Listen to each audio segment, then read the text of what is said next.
Hello students. Now I'll be discussing about the fifth session of the second unit. That's about factors affecting growth and destruction of microorganisms.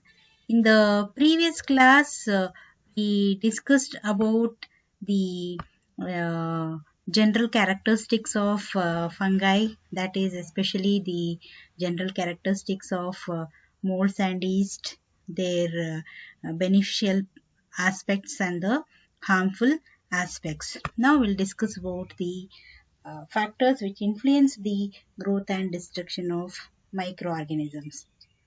Before going to the factors which affects the growth and destruction of microorganisms, one has to know the microbial growth, how the microorganisms growth, or one has to know the phases of the growth. There are four different phases of the growth.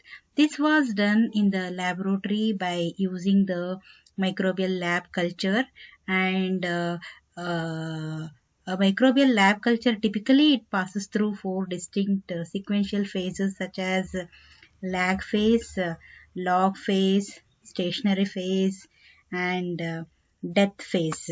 Here we can see the graph of the microbial growth curve.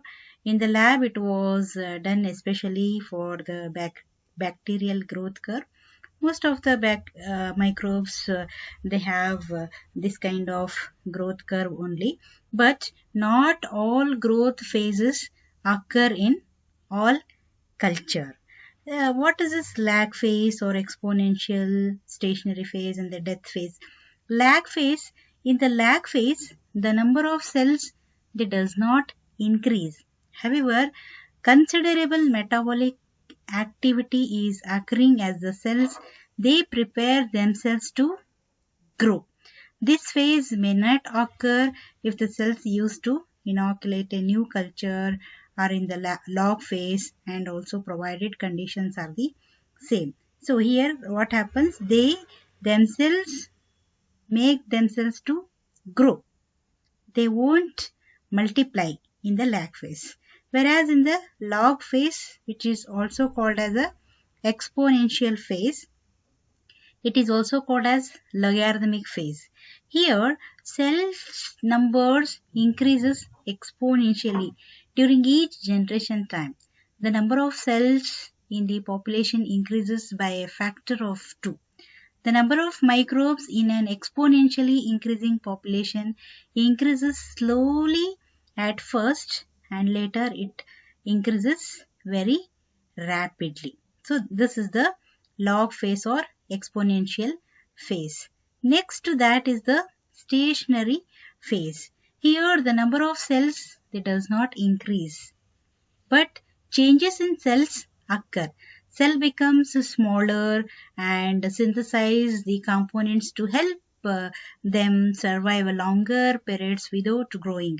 The signal to enter this phase may have to do with overcrowding. It means here they won't multiply, they will be in the stationary phase. Next to this phase is the death phase. In this phase, cells begin to die out. Death occurs exponentially, but it's in very low rate. Death occurs because the cells have depleted intracellular ATP's reserves, and not all cells necessarily die during this phase. Only few cells will die during this phase. So this is the microbial growth curve. How the microorganisms will grow in the culture media. Now we'll discuss about the factors which affects or influence the growth and destruction of microorganisms. The parameters present in substrates in which the microorganisms are growing, that are internal parts of the substrates, are called as intrinsic parameters or intrinsic factors. Which are the intrinsic factors which influence the growth and destruction of microorganisms? There are many, like nutrient content, pH and buffering capacity, redox potential, water activity, antimicrobial constituents, and antimicrobial structure. We'll discuss one by one. The nutrient content. All microorganisms, they need food. The food sources can vary, but the organisms primarily extract carbon and nitrogen from substances such as proteins, fats, and carbohydrates. Some microorganisms seek out and absorb such particles. Others may perform chemical reactions with surrounding elements such as carbon dioxide to gain what they need. Nitrogen, which is used to synthesize proteins, can be taken from surroundings, atmosphere, or from other organic matter. Here, what happens? Microorganisms are often grouped according to their energy source and their source of carbon. Here, energy source means the microorganisms are classified what they use as a source for their growth. Energy source, here they are classified as phototropes and chemotropes. Phototropes, they use radiant energy as their primary energy source. Chemotropes, they use the oxidation and reduction of chemical compounds as their primary energy source. Some microorganisms, they use the carbon source because carbon is the structural backbone of the organic compounds that make up a living cell. Based on the source of carbon, bacteria can be classified as autotrophs and heterotrophs. What are these autotrophs? Autotrophs require only carbon dioxide as a carbon source.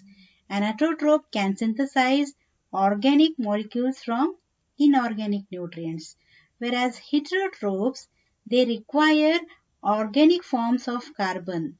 A heterotroph cannot synthesize organic molecules from inorganic nutrients. Combining their nutritional patterns, all organisms in nature can be placed in one of the four separate groups like photoautotrophs, photoheterotrophs, chemolithoautotrophs, and chemoorganoheterotrophs, like that. Few microorganisms, they use nitrogen source. Here nitrogen is needed for the synthesis of such molecules as amino acids, DNA, RNA, and ATP. Depending on the organisms, nitrogen, nitrates, ammonia, or organic nitrogen compounds may be used as a nitrogen source. Some microorganisms, they use minerals as their source, like vitamins and minerals and other growth factors for their growth that has to be supplied with a growth medium. Such microorganisms are called as fastidious organisms. So, like this, nutrient content is as one factor which influence the growth and destruction of the microorganisms. The other factor is the pH and buffering capacity. So what is this pH and buffering capacity? All the microorganisms have a minimal, maximal, and optimal pH for their growth, survival, and activity of their enzymes. In general, bacteria grow fastest in the pH range of 6 to 8. Yeast will grow fastest in the range of 4.5 to 6, and filamentous fungi, they will grow fastest in the range of 3.5 to 4 pH. Food with an acid pH would tend to be more microbiologically stable than neutral or alkaline food. Microorganisms are placed into groups based on their optimum pH requirements, such as neutrophiles. They grow best at a pH range of 5 to 8. Acidophiles, they grow best at a range of pH 5.5 and below. Alkaliphiles, they grow best at the pH uh, at the range of or above 8.5. 5 pH. Buffers, they permit an acid or alkali fermentation to go no longer with a greater yield of products and organisms. Vegetable juices have low buffering capacity, permitting a decrease in pH with the production of only small amount of acid by the lactic acid bacteria during early stages of sauerkraut and pickle fermentation. This helps to inhibit growth of pectin hydrolyzing and proteolytic competing bacteria in food. Food acidification by fermentation in home food preparation is the oldest practice that man has been doing. It is due to production of organic acids like lactic acid and acetic acid bacteria. The inhibitory properties of many of the organic acids such as citric acid, lactic acid, benzoic acid, propionic acid, sorbic acid, etc. They can be used as effective acidulants or chemical preservatives against the food spoilage by bacteria. The next factor, that is the redox potential factor. It is expressed as capital E and H. The reducing and oxidizing power of the food will influence the type of organisms and chemical changes produced in the food. And also the concentration of oxygen in the food, how much the food has the oxygen, like that. Chemical composition and type of microorganisms associated contribute to the oxidation reduction potential of the food and affects the growth of microorganisms in them. The oxidation reduction potential of food may be defined as the ease of which the substrate loses or gains the electrons. The oxidation reduction potential of a food may be defined as the ease with which the substrate loses or gains the electrons. This redox potential of food is determined by characters such as oxygen tension of the atmosphere above the food, access of atmosphere to the food, resistance of food to the changes occurring, and oxidation reduction state of materials which are present in the food. And the other factor, that is the water activity. What is this water activity? Water activity is, especially it is defined as the ratio of water vapor pressure of food substrate to the water vapor pressure of a pure water at the same temperature. It is expressed as small a and W or P by PO.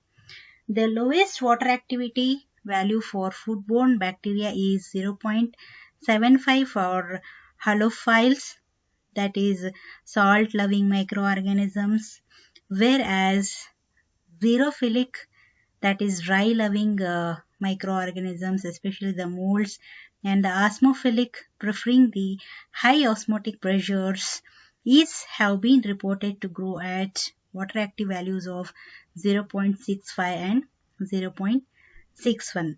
The effect of lowering water activity below optimum is to increase the length of the lag phase of growth and to decrease the growth rate and size of final population of microorganisms. Here, if the water activity is very less, the microorganisms, they will be in the lag phase for the longer period. They won't multiply in the exponential rate, or they won't multiply rapidly.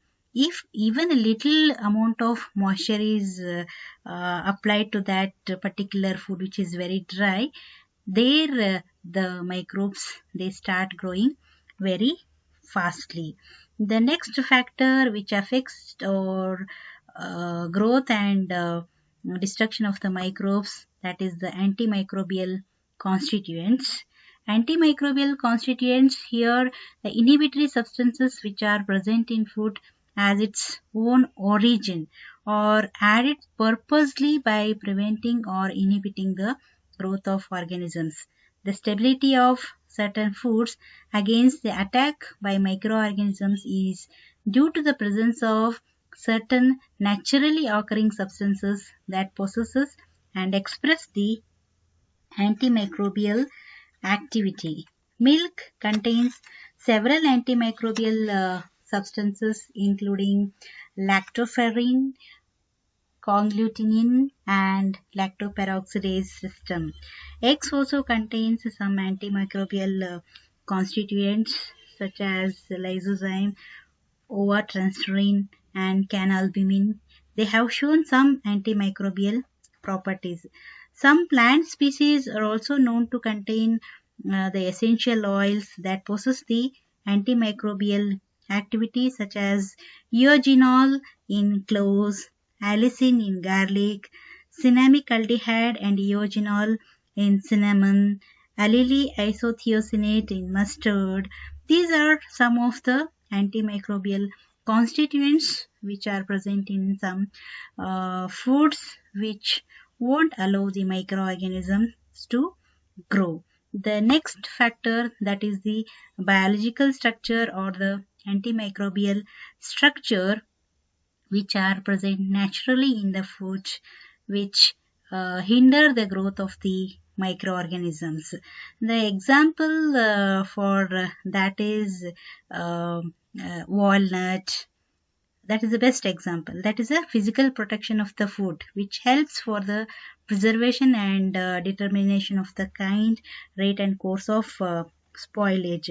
And also a few example like peanut, that outer cover of the peanut, that also act as a biological structure or antimicrobial structure which won't allow the microbes to grow. And some of the biological structures like layers of fat over the meat, they may protect that part of the flesh, or scales may protect the outer part of the fish. Like that, these are the few antimicrobial structures or the biological structures which are present naturally in the food, which won't allow the microbes to grow so fastly. And these are the references which I have used for this session. Thank you.